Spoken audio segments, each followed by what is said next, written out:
mötərizələrin açılması qaydasını öyrənək. Fərz edək ki, məsələn, 2x vurulsun 3y çıx z mötərizəsinin açılması tələb olunur. Onda biz 2x-i digər iki ədlinin hər birinə vurmalıyıq. Deməli, 2x vurulsun 3y üstəgələk 2x vurulsun mənfi z. Sadələşdirsək, əmsalları vururuq. 2 üçün 6x y, 2 mənfi 1-in çünki z-in əmsalı mənfi 1-dir. Mənfi 2 edəcək x z. Biraz mürəkkəbləşdirək. 2 əlini 2 ədliyə vuraq. Məsələn, 2x çıx 1-i vurmalıyıq. 3y üstəgəlinsin 4z-ə. Yenə qaydamız dəyişmir.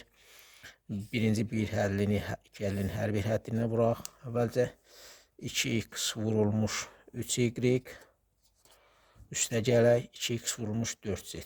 2x vurulmuş 4z üstəgələk mənfi 1 vurulsun 3y. Yəni mənfi 1-i də biz hər ikisinə vurmalıyıq.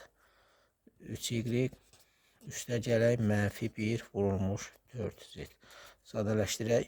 2 üçün 6 x y, 2 4-ün 8 z, mənfi 1 3-ə vuranda 3 edəcək, mənfi 3 edəcək, mənfi 3 y, mənfi 1-i 4-ə vuranda da mənfi 4 z eləyir.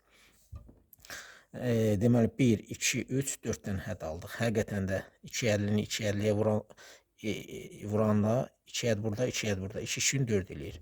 Bu sayı düz verməlidir. Daha sonra məsələn 3 ədlini 3 əlliyə vuraq. X üstə y üstə z-i məsələn vuraq a üstəgəl b üstəgəl c-yə. 3 üçün 9. Yəni biz 9 dənə hədd almalıyıq. Yenə oxşar qayda ilə x-i hər birinə vurmalıyıq. X-i vurmalıyıq hər birinə. X vurulsun a, elə x a edəcək. X vurulsun b, x vurulsun c. Üstəgəlinsin. Daha sonra y-i hər birinə vururuq. Üstəgəlinsin y vurulsun a, y vurulsun b, y vurulsun c. Daha sonra z-i hər birinə vururuq. Z vurulsun a, üstəgəl z vurulsun b, üstəgəl z vurulsun c. Sayaq. 1, 2, 3, 4, 5, 6, 7, 8, 9. 9 dənə hədd almışıq. 3 üçün də 9 edir.